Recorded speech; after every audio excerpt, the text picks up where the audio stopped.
Bonjour. Comment ça va? How are you? Nice to see you again.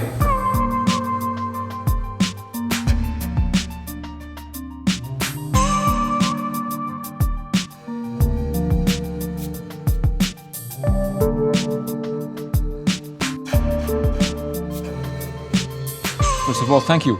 Thank you and welcome to PSA. Thank you for giving us this opportunity to have this chat about connectivity, about smart cities, data management. All of this is something that we at PSA are very focused on, and we would like to understand many of the implications of what we are currently preparing in terms of technology. One of the questions I wanted to ask you today, which is when we look at all of this connectivity, when we look at this continuum from home, office, mobility device, we wonder if by having this permanent connectivity, we are not completely losing the battle of privacy. Does it mean that we need to restrict some of the developments that we have ongoing in terms of data management using the mobility devices? When I look at what's going on right now with all the regulations in terms of data management and privacy-related data management, we see that any big corporation like ours will make sure that we tick all the boxes. But we also see that as users, as citizens, as consumers, we click on the accept box. At the end of the day, we want to access to the service, or we want to access to the information, and we will quite easily click on that box, perhaps without really understanding what we are clicking on. And we never understand it. There's a negative trade-off between comfort and security. We're talking about protecting the privacy. On the other side, the raison d'être of our company is to ensure freedom of mobility. And we see that when we say, well, freedom of mobility is a right, anybody living in a free society wants to protect this freedom of mobility, but we also see that when we pile up all the things that we mean in terms of conditions for the mobility, in terms of safety, cleanliness, convenience, comfort, etc., we tend to reach a point where freedom of mobility depends on your economical power. Are we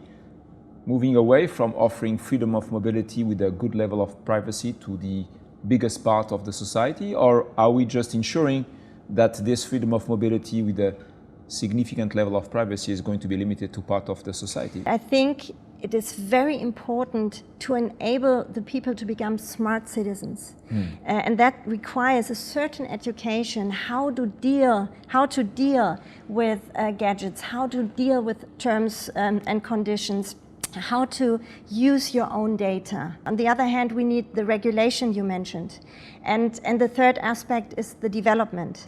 And I think our task, and especially the past task of the automotive industry, should be to consider that and to find ways to enable mobility to remain democratized. Mobility will be more and more related to the use of data, because we have so many data streams in and out of the car that are interesting to so many people that we can make money with it. The problem will be to find solutions to create something like a private space within the car. We should accept it, or we should find other ways to integrate anonymous vehicles within the traffic. What you say is absolutely really exciting, because I think you are answering the first question, which was, are we losing the battle of privacy?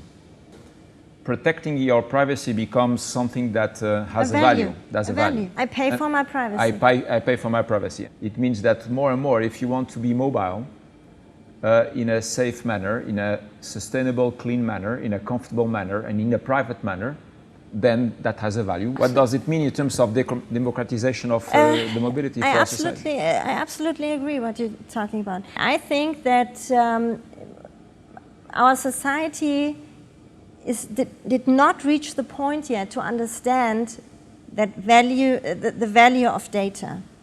But this point will be reached.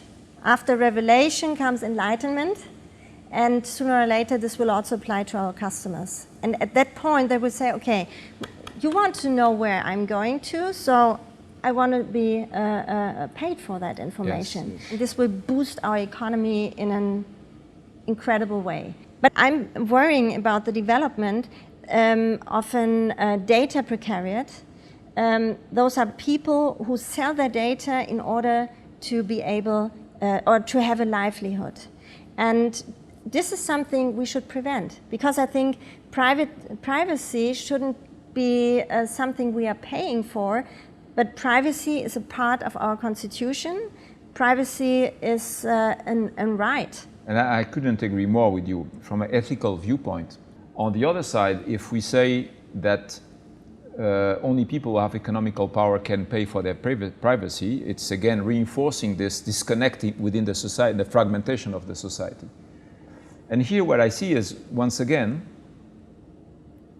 we are in our Western societies not able to think and mature the ethical questions as fast as the technology develops itself. This is one of the reasons why I believe today there is a huge political leadership crisis in the world. Somebody will define this data belongs to the car maker, to the driver, to the owner of the car, to the user of the car. So who is the owner of the data? And then if that has some value, you can sell. We need to think about intelligent transport systems.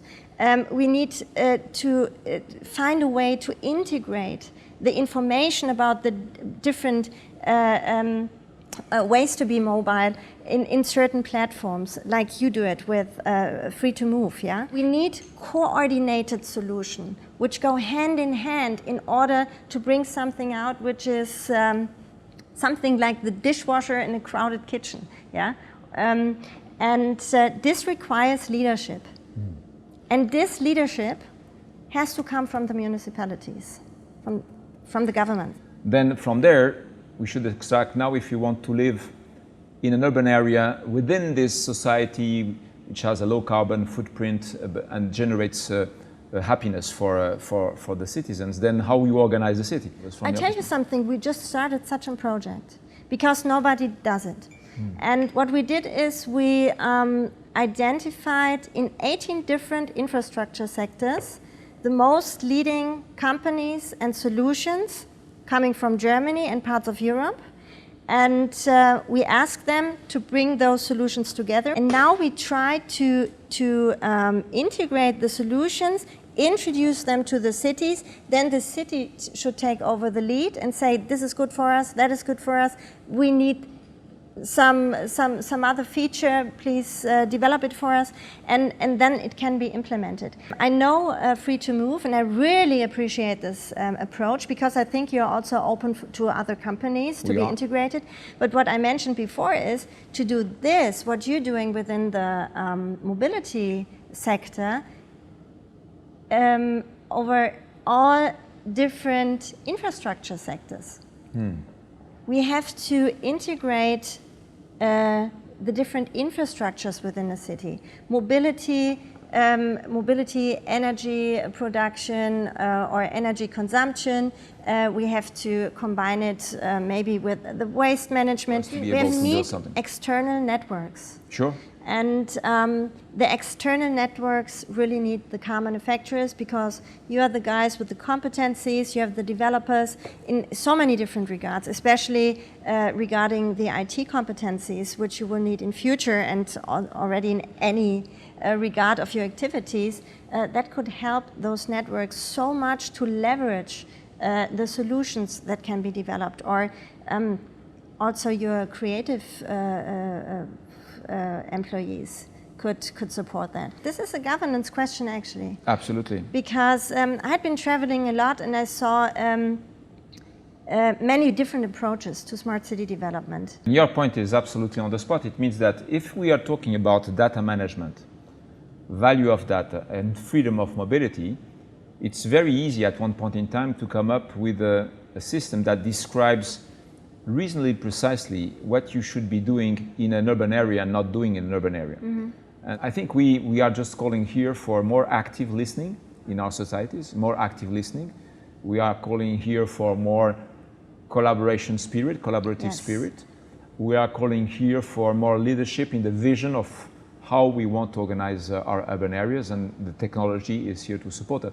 I'm here to testify that PSA is ready to collaborate on those matters. I really appreciate that you invited me today and that you're open to the people you're talking with within this sessions here, and that you're open to listen, and that you try to be challenged in some regards. I really appreciate your vision, and it was very enriching for me to get your input and try to steer the company in the right direction. Thank you very much. Thank you very much for the it. invitation. Thank you.